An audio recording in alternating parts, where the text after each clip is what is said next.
जुड़ गए हैं बीएनके कैपिटल के रचित खंडेलवाल। रचित, बहुत बहुत स्वागत है आपका 18 हाउस स्वदेश पर।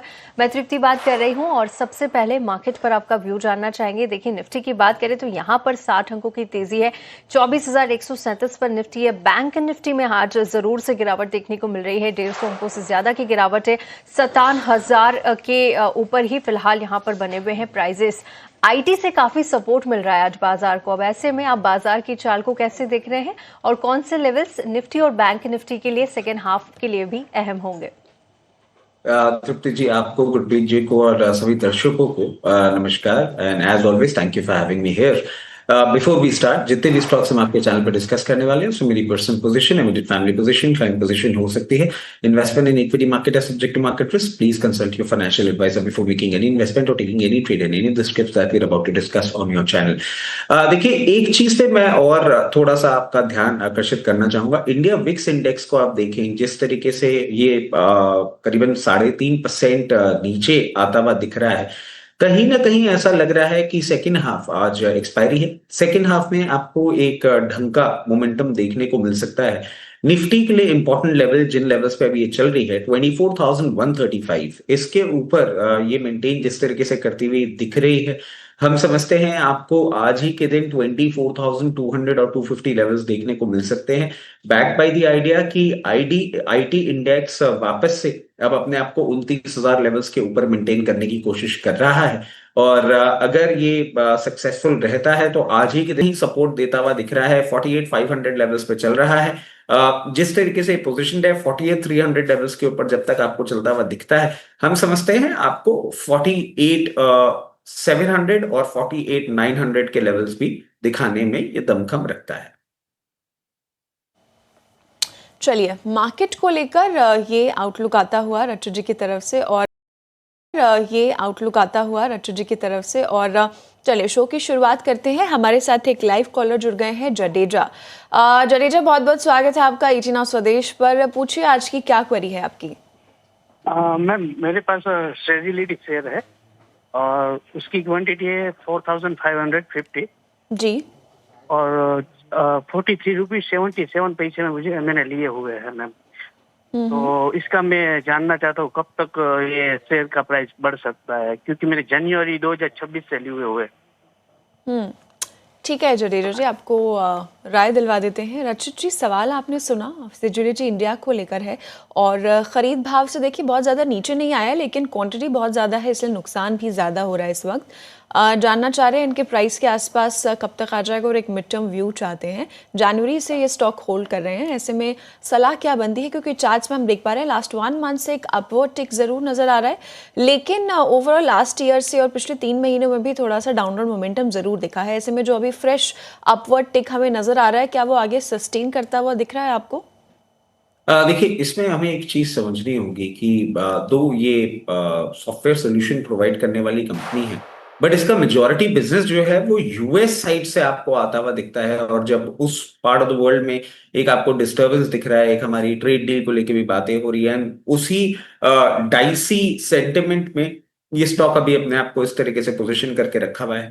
मैं बहुत ज्यादा उम्मीदें नहीं कर रहा हूं इस पर्टिकुलर स्टॉक से जब तक क्लैरिटी नहीं आती है यूएस के साइड से। अगर हम लेवल्स की बात करें और ये 2026 रिमेनिंग 6 मंथ्स में ही एग्जिट करना चाह रहे हैं, तो 4320 का एक सप्लाई पॉइंट है, उसको ये क्रॉस करता है तो फिर इनको एक अप मूव जरूर देखने को मिल सकता है, जो कि इनको रेंज पे लेकर आ सकता है 48 से 50।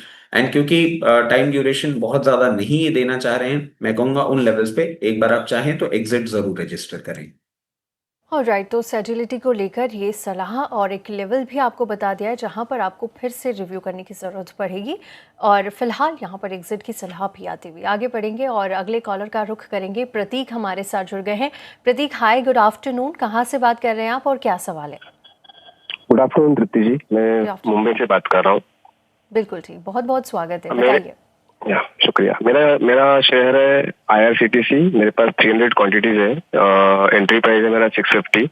तो मेरा सवाल है कि मैं उसको होल्ड करूं, एवरेज करूं या सेल करके लॉस बुक कर दूं? बिल्कुल ठीक। ऑल राइट प्रतीक, बहुत बहुत शुक्रिया सवाल भेजने के लिए। और सीधा एक्सपर्ट के पास चलेंगे। रचित, आई होप आपने प्रतीक का सवाल सुना होगा, आईआरसीटीसी को लेकर है और 650 का खरीद प्राइस है। आज की अगर ट्रेडिंग देखें तो 501 पर फिलहाल कारोबार कर रहा है हल्की गिरावट के साथ। 44,000 से ज़्यादा का लॉस हो रहा है इन लेवल्स पर फिलहाल। इन्हें क्या सलाह होगी? पूछना चाह रहे हैं होल्ड करके रखना चाहिए या फिर यहाँ से एग्जिट ले ली जाए? कैसे दिख रहे हैं आने वाले दिनों के चार्ट्स आपको? देखिए, रेलवे वैसे भी हम देखें बहुत टाइम से अंडर परफॉर्म कर रहा है, बट रेलवे में जो इंफ्रा लाइक स्टॉक्स हैं, जो वैगन के स्टॉक्स हैं, उसमें तब भी हम एक अपसाइड की बात कर सकते हैं। आईआरसीटीसी पहले एक मोनोपोली बिजनेस हुआ करता था, बट आप देखें सिंस पिछले कुछ टाइम से गवर्नमेंट ने प्राइवेट फूड ऑर्डरिंग भी चालू कर दी है रेलवेज के थ्रू। आईआरसीटीसी का रेवेन्यू कहीं ना कहीं आपको डेटर होता हुआ दिखेगा। और इसके पीछे आप देखें जिस तरीके से पोजीशन किया है, December 2025 was the highest revenue quarter that we have seen. उसके बाद ये डिक्लाइन पे ही है। ये बात मैं आपको क्यों बता रहा हूं, क्योंकि अभी बहुत ज्यादा बातें भी हुई हैं और कल ही हम देखें आईआरसीटीसी ने अपना एक रिवैम्ड पूरा का पूरा पोर्टल भी लॉन्च किया है। उसके चलते या नंबर्स के चलते आपको एक अपटिक देखने को मिल सकता है। 518 इसका 50 डे मूविंग एवरेज है, उसको ब्रीच करेगा तो एक गैप फिलिंग मूवमेंट जरूर आपको करता हुआ दिखा सकता है 590 लेवल्स तक। वहां पे जाके एक बार पोजीशन रिव्यू करिएगा और एक बार देखना होगा हमें वापस से कि वहां पे क्या एग्जिट ले लें या वेट करें। अगर डेवलपमेंट पॉजिटिव होते हुए दिखे तो फिर फर्दर अप मूव की बात करेंगे, बट अभी बाइंग प्राइस बहुत क्लोजली आती हुई दिख नहीं रही है और इन लेवल्स पे एवरेज करने की हिम्मत मैं नहीं जुटा पा रहा। ठीक है, तो आईआरसीटीसी को लेकर ये सलाह बनती हुई रचू जी की तरफ से। आगे चलते हैं, एक और सवाल ले लेते हैं। यूट्यूब से हमारे पास ये क्वेरी आई है नितिन जैन की और ये क्वेरी है संदूर मैंगनीज एंड आयरन को लेकर। 200 शेयर है इनके पास संदूर के और 240 पर इन्होंने स्टॉक लिया है। रचित जी, नजरिया तो इन्होंने शेयर नहीं किया है, लेकिन हम देख पा रहे हैं इनके खरीद भाव से नीचे आया है स्टॉक, नुकसान भी नहीं हो रहा है। ऐसे में श्योरली जानना चाहते होंगे कि क्या आगे की सलाह क्या बनती है। और हम देख पा रहे हैं स्टॉक में जो है अभी फिलहाल जो इनके लेवल्स हैं 240 से फिलहाल तो नीचे कारोबार डेफिनेटली कर रहा है। थोड़े से ऊपर लेवल पर भी इन्होंने खरीदा है, इन लेवल्स पर दोबारा अभी तक तो नहीं आया है स्टॉक। ऐसे में क्या सलाह बन रही है? और साथ ही देखिए जो यूएस ईरान की टेंशन है उसके चलते मेटल पैक पर क्या आपकी सलाह बन रही है, कैसा आउटलुक बन रहा है? क्योंकि कल काफी गिरावट देखने को मिल रही थी, वो भी बताइएगा।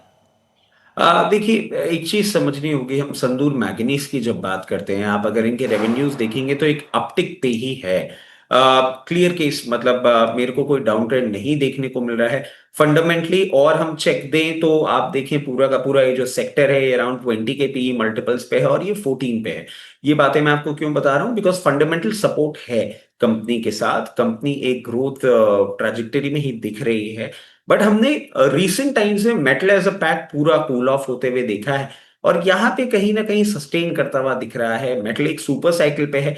माइनिंग कंपनीज भी, जो और माइनिंग कंपनीज हैं, इनका स्टील का भी काम है, आयरन का भी काम है, फेरोलॉइज का भी काम है। तो ये आपको यहाँ पे थोड़ा सा कंसोलिडेशन करता हुआ दिख रहा है।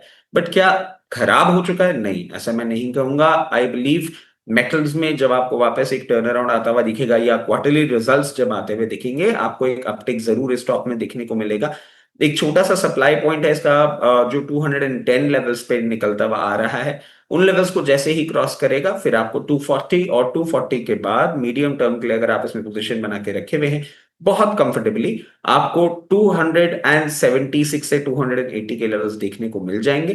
तो बने रहें हायर लेवल्स पे, आपको प्रॉफिट बुकिंग का मौका जरूर मिलना चाहिए। ठीक है, तो बने रहे स्टॉक में और आगे अच्छा मोमेंटम दिख सकता है, अच्छे लेवल्स आगे देखने को मिल सकते हैं।